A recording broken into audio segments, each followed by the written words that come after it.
Sebuah gunung di Kecamatan Rumpin, Bogor, menyimpan misteri yang tak main-main. Dari harta karun yang tersembunyi, sampai keberadaan sumur di puncak gunung yang diyakini menyimpan khasiat luar biasa. Inilah harta karun di Gunung Esing menurut tentang misteri.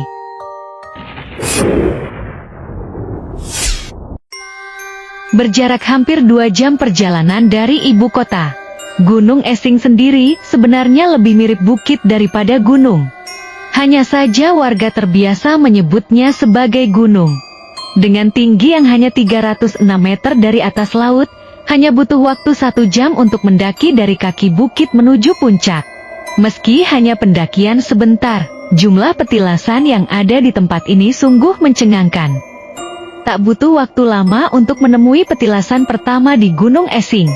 Meski terlihat seperti bebatuan biasa, Abah Sardawi menyebut ini adalah salah satu titik keramat di Gunung Esing.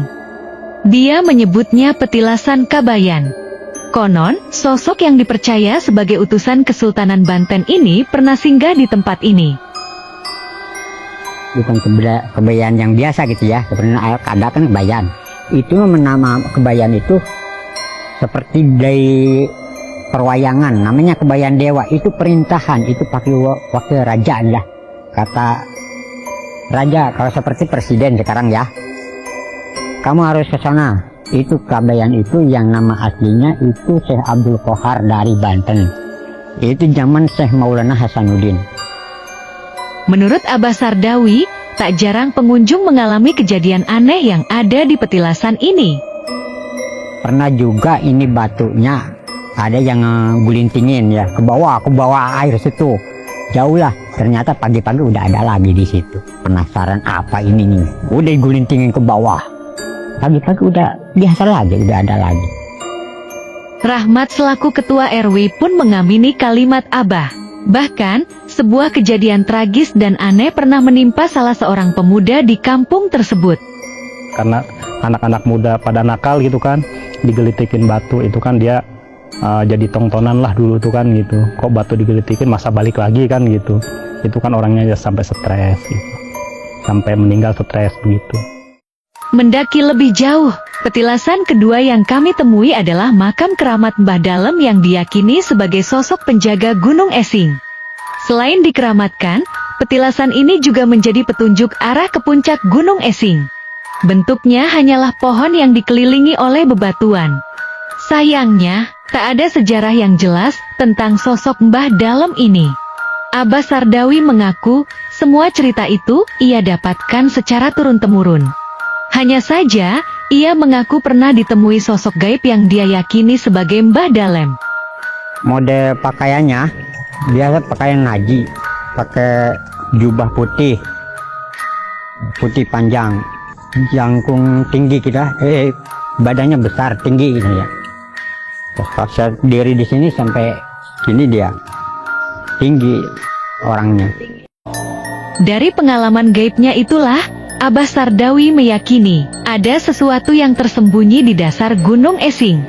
Menurut dia, ada harta karun berupa emas yang sampai saat ini masih misterius keberadaannya.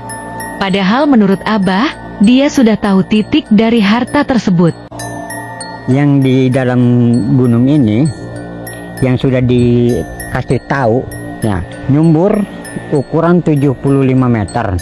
Ini nyumbur. Ya, setelah lewat air, ada kamar 2. Kamar itu isinya emas semua, penuh. 2 kamar itu emas semua. Emasnya berupa emas balokan. Meski sudah sangat detil, Abah menyebut semua itu akan muncul dengan sendirinya jika penunggu gunung sudah mengizinkan. Kata Mbah Dalem. Ternyata barangnya, benda-benda itu di bawah dasar gunung berupa ini itulah banyak. Tapi saya nggak berhasil karena banyak orang yang masih serakah. Kata Uyut di sini, jangan dulu, sekarang banyak orang yang masih serakah. Bahkan Abah Sardawi menyebut sebuah kejadian tragis sempat dialami oleh salah satu temannya, yang juga mendapat informasi gaib tentang harta karun tersebut. Dia dikasih batu di sini buat neropong gunung Esing ya, buat neropong gunung isi ini. Dia bisa ngelihat di dalam gunung ini.